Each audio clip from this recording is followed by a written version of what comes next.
महिला advocate posh ॲक्टखाली sexual हॅरेसमेंटची केस दाखल करू शकत नाही. याच्या संदर्भातली केस अशी आहे की UNS woman legal association versus bar council of Maharashtra आणि गोवा यांच्यावर केस होती. आता ही केस बॉम्बे हायकोर्टामध्ये दाखल झाली. बॉम्बे हायकोर्टाने ही केसला ऑर्डर देताना, जजमेंट देताना असं सांगितलं की ॲडव्होकेट जे आहेत, तर ॲडव्होकेसी ही एक प्रोफेशन आहे. हे इंडिपेंडंट प्रोफेशन आहे. जसं डॉक्टर त्यांची प्रॅक्टिस करतात, तसं ॲडव्होकेट हे सुद्धा त्यांची प्रॅक्टिस करत असतात. डिस्ट्रिक्ट कोर्टात, स्टेट कोर्टात, हायकोर्टात किंवा सुप्रीम कोर्टात हे त्यांची इंडिपेंडंट प्रॅक्टिस करतात.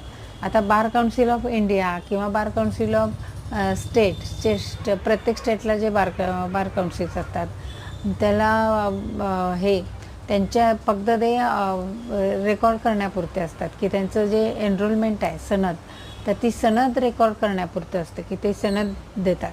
त्याच्यामध्ये कुठलेही ॲडव्होकेट त्या बार काउन्सिल ऑफ इंडिया किंवा bar council of Maharashtra state याच्याखाली जाऊन काही नोकरी करत नाहीत. तिथं हे प्रत्येक कोर्टात त्याचे वकील त्यांची प्रॅक्टिस करतात. हे इंडिपेंडंट प्रोफेशन आहे.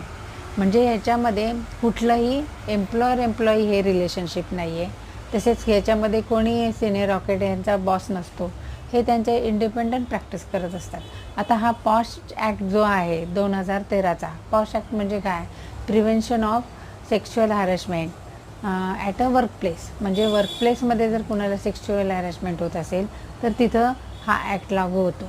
आता ह्या ॲक्टमध्ये अशा कंडिशन्स आहेत की हा ॲक्ट कुणाला लागू होतो की इथं जिथं एम्प्लॉईज आहेत, तिथं 10पेक्षा जास्त एम्प्लॉईज काम करत आहेत, त्यांच्यावर कोणी बॉस आहे, त्याच्या इन्स्ट्रक्शनखाली ते काम करत आहेत.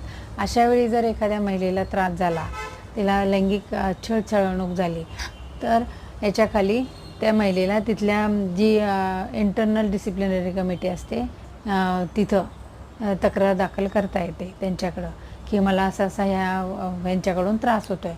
तर ती कमिटी ते मॅटर सॉल्व करते. असे हे आहेत. तर आता जे महिला वकील जे आहेत यांच्या इथं काही कुठलं वर्कप्लेस नाही आहे.